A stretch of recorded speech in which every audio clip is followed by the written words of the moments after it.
from the News Channel 5 Network. This is Pasa Nashville. Bienvenidos and welcome to Pasa Nashville. My name is Cristina Allen and thank you for joining us today. My guest is Samantha Perez. Yes. I haven't heard the Perez in a long time. I love saying Perez. Samantha Perez, who's the Executive Director of the Education Initiatives for the Nashville Chamber of Commerce. Is that correct? The Director of Education Initiatives Yes. for the Nashville Area Chamber of Commerce. Thank you very much for joining me. Samantha, you're fairly new here, or have you been here a while? I've been in Nashville for about 8 years. Okay. So I came in 2010 to pursue a PhD at Vanderbilt. Okay. Ended up falling in love with Nashville Which and, everyone does. and wanting to stay. So yeah, going on 8 years, nearly a decade. And where are you originally from? I'm originally from San Francisco. And Hispanic, assuming Yes. here. Yes, Mexican American. So father from Mexico, Guanajuato. Mom born in San Francisco of Mexican heritage. So bilingual household, big Mexican family, all in the Bay Area. That's exactly how I grew up. My father was bilingual, Hispanic, and my mother was from Mexico, Yeah. Obregon, Sonora. And so, you know, being a first generation, or maybe second generation on one side, it was about, did you see yourself growing up as Hispanic because everyone around you was Hispanic? Because in New Mexico, we just didn't think about it. Yeah, and much. it's really funny. It's part of what I studied through my PhD program and through my dissertation is really understanding how I saw myself, especially in light of moving from a setting like San Francisco and California to Nashville, where the Latino population here is relatively new compared to the long history that there is in California. So growing up, my friends were from El Salvador, from Peru, so I really had a strong Latina identity. Yes. Versus, you know, simply a Mexican identity. But I think in new destination cities like Nashville, you have a strong but national also in origin. San Francisco, in the Bay Area, it was very diverse with the Asian community. I mean, I'm Oh, sure it was absolutely. so diverse. Yeah, I went to and at a level schools- of professionals from everybody. Yeah, I mean, you have the Chinese population that has been in San Francisco for a long time, Yes. really rich history. You have the Mexican American population and community there, very rich history. So Nashville, it's easy to love, and I'm sure. And with your dissertation, I know from looking at researching, you worked at the Human Relations Department with Metro. The Metro Human Relations Commission was my first job here in Nashville, aside from grad school. And then that really probably gave you a look of really who we are, because a lot of the studies is who are Metro workers, you know, female, male, diversity. I mean, a lot Right. came out while you were there in terms of the disparities within our Metro workforce. Is Right, that- absolutely. Working at the Metro Human Relations Commission really gave me sort of a ground level view of a part of Nashville. Of who Nashville is, really, because it's focused on equity, inclusion, diversity, all of those great values, and it's a Metro agency, which is great that that internally Metro government is looking at these issues. But it really gave me a sense. You mentioned workplace diversity. We did reports relating to what the Metro workforce looks like. Right. There was one focused on teachers, so MMPS teachers and what that workforce looks like, looking at affordable housing, just a broad range of topics. And that led you to your current position, is that correct? Sure, yes. I started doing a great deal of education work. So through Alignment Nashville, I started co-chairing the Integration of International Families A-Team through my position at the Metro Human Relations Commission. Within Metro schools? Or just integration in general? Within Metro schools, Okay. so working closely with the EL office. So that is amazing, because now in this position, as Director of Education Initiatives, what exactly do you do with the Chamber and your liaison with Metro schools? Yeah, so I am the in-house, early ed through 12 in-house, expert. Yes. I hesitate to call myself an expert, but I am the resource for Metro Nashville Public Schools, so the liaison to the school district. And why is that important for Nashville Area Chamber of Commerce to have that position?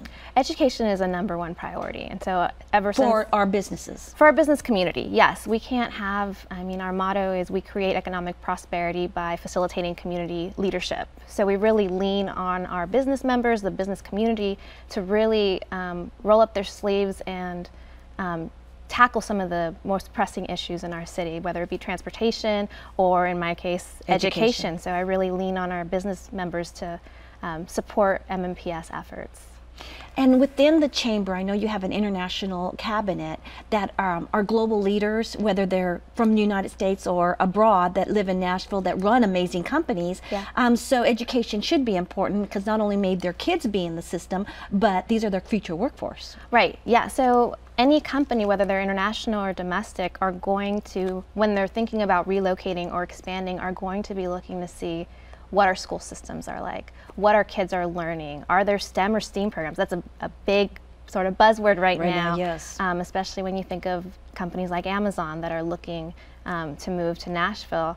So it's really important that that the business community be plugged into what's happening in the schools to make sure that what students are learning really aligns to what workforce needs are going to be when these students graduate. So let's talk about the report card. This is the Nashville Area Chamber of Commerce does a annual education report card. Tell me about that. Absolutely. This year was the 27th annual education report card, so it's been around for a very long time.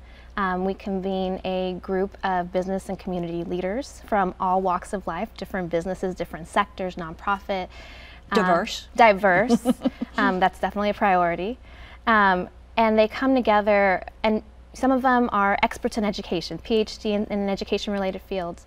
Others know very little about education. Maybe they have a kid in school, or maybe they don't, but they're interested. And that's where we start, is taking this group, doing a deep dive into Metro Nashville Public Schools, so that they then can become education advocates. That's really one of my personal goals, is that we create lifelong education advocates for our public school system. And so this report just recently came out, and what were the top issues that we have to deal with as for the business community to support our metro schools? So every year the committee decides on a special topic, and it's something that's timely, relevant, that people are really talking about. This year it was social and emotional learning. In the past, social and emotional learning. Social and emotional learning. In the past, it's been topics like literacy. We know literacy is a big topic, teacher recruitment and retention. Last year was use of data for improving student outcomes. Okay. So topics that are fairly important and where the business community feels like there should be a priority. So this year, social and emotional learning, a very engaging and sort of passionate. So the teachers not only topic. are going to teach, but they have to be aware of the social and educational learning of a student outside the school, but understanding that their role and their time with them is so relevant in their learning. Yeah, and our school district is a high needs school district. And is that based on just the economics of the families in our, I know it's the food program. I mean, you can tell how many are on the food program. That's that part indicates of it. our economic, our salary based? Or? Yeah, officially about 50% of our students are economically disadvantaged. That's the word I was looking for. But we know that that's an official classification, and that misses a significant number of our families who may not qualify for services. So if you're an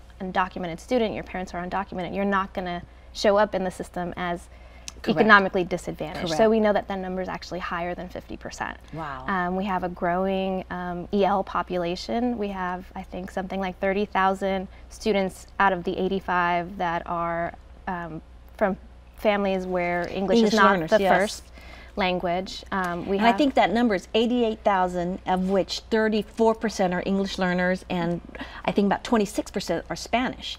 And so you see it, and you see it in the clusters. You see it in, and in just our growth of our the responses, our immigrant, our convenience stores that are really seeing the changes of our demographics and our, our business. Yeah, I mean, you see it in your daily life, and no other place or no other sort of site is it more exemplified than in the school district. The school district sees diversity change. They see it right away. Right away. And so business is aware that they have to make changes, and this is social and economic, emotional learning. Social and emotional learning. But that includes, as we look at our diverse community, these refugees, asylum, people coming, whether they're undocumented, and that it plays a role in their learning. Right, yeah, so we have kids that are coming from a variety of different backgrounds. It's international students, it's refugee students. Or even domestic violence in their home students. Or even just students that are coming from situations that are not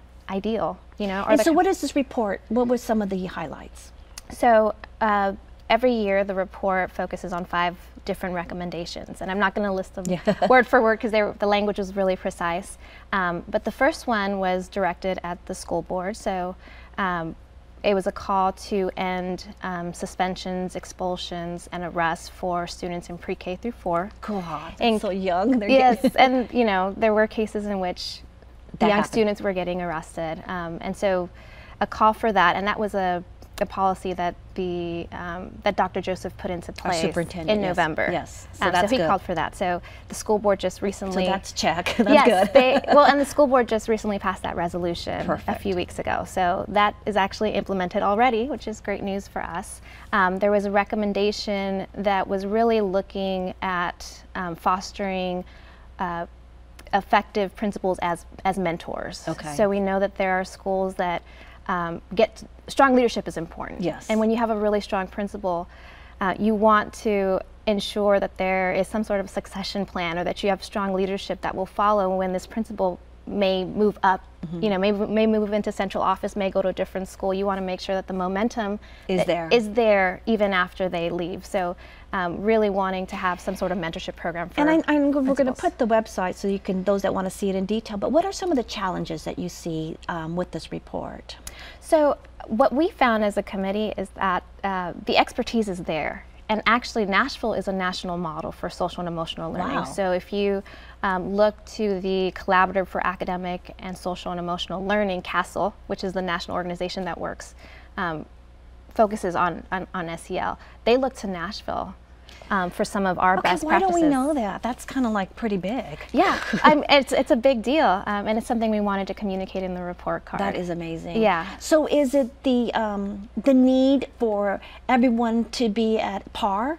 So the different clusters, if you have strong leadership here, just to make sure we have strong leadership all around, not just in certain schools? Absolutely. I mean, with the strong leadership, it's principals who buy into SEL. You know, I think when people hear SEL, they feel like it's something fluffy, like giving students hugs, or but it's really skill building. It's being able to communicate effectively. It's being able to work on a team. It's being able to regulate your emotions. So if something doesn't go your way, you want to be able to say, okay, let me take a step back. Those are skills we need to help our students build, just like we build reading or math skills. And so as we kind of conclude in a way, once this recommendation is given to metro schools, do you kind of continue to have a liaison with them to make sure it can be implemented? We have ongoing communication with MMPS, so I know that this is a priority for Dr. Joseph. We've had a conversation about it.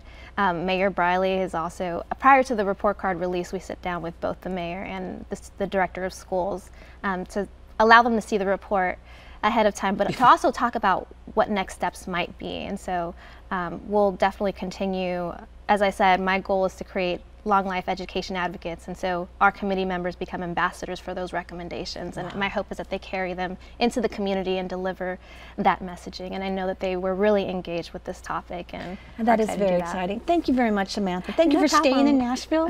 You're a breath of fresh air, being Hispanic and with a PhD and in a position that really exemplifies who the Latino community is becoming here in Middle Tennessee as a professional, educated Hispanic lady. So thank you very much. Thank you for having me. And for all you're doing. We'll be right back with Que Pasa Nashville.